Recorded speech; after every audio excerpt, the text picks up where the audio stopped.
शुरू अल्लाह के नाम से। आपके सिलेबस का छठा टॉपिक नौ आबादियाती निजाम के खिलाफ हिंदुस्तानियों की जद्दोजहद। आज के पीरियड में हम 1857 की बगावत के मुतालिक मालूमात हासिल करेंगे। 1857 की बगावत या 1857 की जंग आजादी, ये हिंदुस्तान की तारीख का एक बहुत बड़ा वाकया है। और जब हम हिंदुस्तान की आजादी के बारे में मालूमात हासिल करते हैं, इस वाकये का जिक्र किए बगैर हिंदुस्तान की तारीख अधूरी है। इसके पहले के पीरियड में हमने 1857 की बगावत के वजूहात के मुतालिक मालूमात हासिल की। आज हम बगावत में क्या हुआ और बगावत में कौन कौन शामिल थे, इनके मुतालिक मालूमात हासिल करेंगे। 1857 की बगावत या 1857 की जंग आजादी, ये शुरू हुई सबसे पहले बारकपुर से। उत्तर प्रदेश का एक इलाका शहर है बारकपुर, जहां अंग्रेजों की फौजी छावनी थी। उस फौजी छावनी में हिंदुस्तानी सिपाहियों की तरबियत और ट्रेनिंग होती थी। 1856 में अंग्रेजों ने नई बंदूक मंगवाई। उस बंदूक का नाम था इनफील्ड बंदूक, इनफील्ड राइफल नई बंदूक मंगाई। उस बंदूक में इस्तेमाल होने वाली कारतूस, ये कारतूस उसे मुंह से छीलना पड़ता था। जो सील लगा हुआ है, जो खोल लगा हुआ है, उस खोल को तोड़ने के लिए मुंह से छीलना पड़ता था। तोड़कर बंदूक में वो बारूद जो अंदर है उसको भरनी होती थी, उसके बाद फायरिंग होती थी। उस जमाने की सबसे लेटेस्ट राइफल थी उस जमाने की। आज तो आगे बहुत टेक्नोलॉजी, उस जमाने की सबसे लेटेस्ट वो राइफल थी। अंग्रेजों ने मंगवाई इनफील्ड बंदूक, कारतूस मंगवाए। कारतूस को मुंह से छीलना पड़ता था, छीलकर उसमें बारूद जो होती थी बंदूक में भरते थे और फायरिंग होती थी। ये इनफील्ड बंदूक का काम करने का तरीका। अब मसला यहां नहीं है, ना इनफील्ड बंदूक से ना कारतूस से। मसला है जो कारतूस है, वो कारतूस का जो खोल लगा हुआ है, जो सील है, वो बना हुआ है चर्बी से बना हुआ है। चर्बी किस बात की? वो चर्बी बनी हुई है गाय या सूअर से। गाय और सूअर की चर्बी से बना हुआ कारतूस पर जो खोल है, जो सील है, वो उससे बना हुआ है। अब यहां मसला है। मसला क्या है? फायरिंग करने से पहले कारतूस को मुंह से छीलना पड़ता था, निकालना पड़ता था। और ऐसी बात फैली कि कारतूस पर चर्बी लगी हुई गाय और सूअर की। गाय मुसलमानों के हिंदुओं के लिए मुकद्दस है और सूअर इस्लाम में हराम है, हराम करार दिया गया। ये दोनों के जानवरों के चर्बी से बना हुआ जो खोल है, हिंदुओं और मुसलमानों के मजहबी जज्बात को अंग्रेजों ने जानबूझकर ठेस पहुंचाई। इससे हिंदुस्तानी सिपाहियों में बेचैनी बेइत्मीनानी जो पहले से ही थी, गुस्सा पहले से ही था, वो गुस्सा फूट पड़ा। कैसे फूट पड़ा? ये गाय और सूअर की चर्बी से बने हुए कारतूस को इस्तेमाल करने से मंगल पांडे नाम, इसके ऊपर फिल्म बनी हुई है आमिर खान की, मंगल पांडे। जबकि इसके पहले सियासतदान नाराज हैं, किसान नाराज हैं, सिपाही नाराज हैं, सब में गुस्सा है, सब में बेचैनी है। लेकिन इस कारतूस के वाकये ने उस मामले को और बढ़ाया और गुस्से को रास्ता दिया। हुआ ये मार्च 1857 में बारकपुर की छावनी में मंगल पांडे शख्स ने उस इनफील्ड बंदूक को इस्तेमाल करने से मना कर दिया, इनकार कर दिया। उसके अफसर आला ने उसको हुक्म दिया कि इस्तेमाल करना ही पड़ेगा। तो उसने क्या किया? वही बंदूक से जो पुरानी बंदूक थी, उससे अपने अफसर आला पर गोली चलाई, फायरिंग की। इसको पकड़ा गया, मतलब मंगल पांडे को पकड़ा गया, मुकदमा दायर किया गया और मुकदमा दायर करने के बाद उसे फांसी दी गई। जब ये बात बारकपुर की फौजी छावनी को मालूम हुआ सिपाहियों को, तो बारकपुर के फौजी छावनियों ने अंग्रेजों के खिलाफ बगावत कर दी।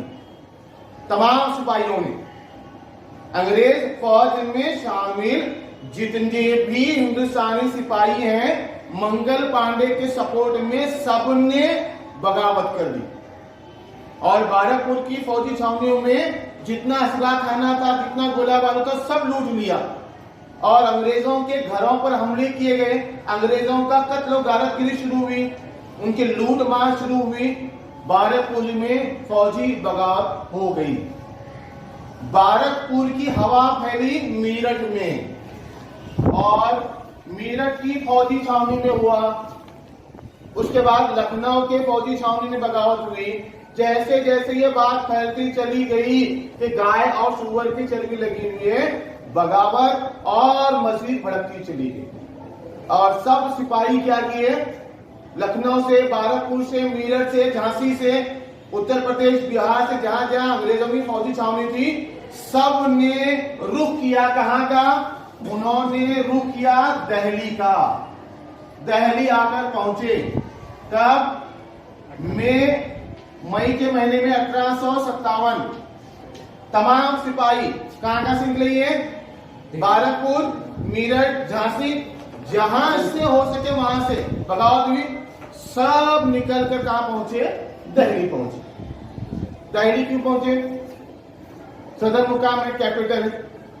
सिपाहियों को लगा कि दिल्ली पहुंच गए तो हम कामयाब हो गए। दिल्ली में आए, दिल्ली में लूट मार मचा दी, अंग्रेजों कत्ल गारत की वहां शुरू हुई।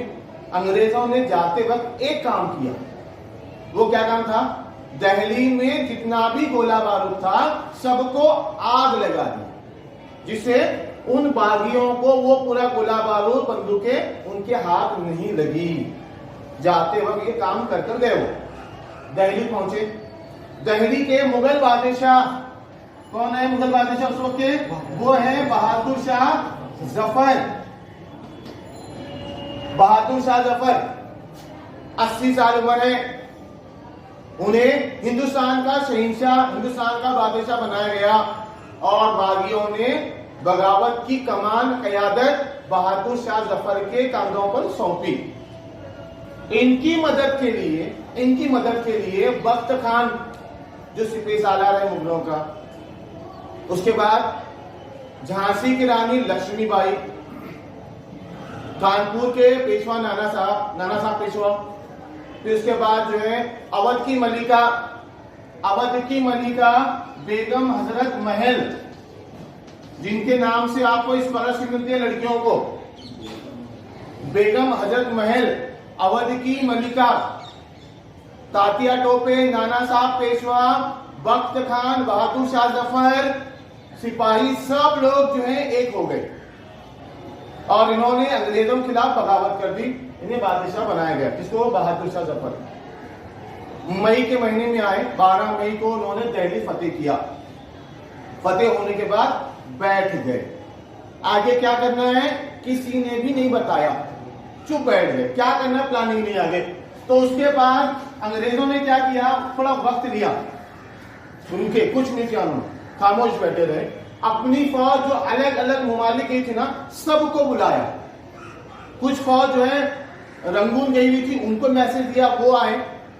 सिखों की तरफ से बगावत नहीं हुई थी पंजाब में, सिख लोगों ने बगावत में हिस्सा नहीं लिया था, उनकी फौज बाकी थी। गोरखा कौम बगावत से दूर थी, वो अंग्रेजों का साथ देने के लिए आ गए। सबको जमा किया और जमा करके 27 मई 1857 को दोबारा से दिल्ली पर कब्जा किया, दोबारा हमला किया और दिल्ली को कब्जा कर लिया। जो दिल्ली चली गई थी उसको दोबारा हासिल करने में अंग्रेजों को कामयाबी मिली। कुछ अंग्रेज अफसरों का वहां पर कत्ल किया गया, वहां उस जंग में मारे गए। बड़ी तादाद में हिंदुस्तानी सिपाहियों को कत्ल किया गया। बगावत सिपाहियों की फेल हो गई, नाकामयाब। लेकिन हिंदुस्तान के अलग अलग इलाकों में बगावत चलती रही, क्योंकि बगावत कैसी थी, गैर मुनज़्ज़िम थी। सब एक साथ नहीं हुआ, जिसके दिल में जैसा आया वैसा। सिपाहियों के दिल में आप बगावत करने का, सब उठे दिल्ली को जाकर पहुंचे। क्या करने जाके मालूम ही नहीं। झांसी की रानी लक्ष्मीबाई ने बगावत की। बगावत करने की वजह क्या थी उसकी? अंग्रेजों ने कहा उसको औलाद नहीं थी, तो रानी लक्ष्मीबाई ने औलाद को गोद लिया, एक लड़के को गोद लिया, तख्तनशीन करवाया। तो अंग्रेजों ने ऐसा करने से इनकार कर दिया, आप नहीं कर सकते हो।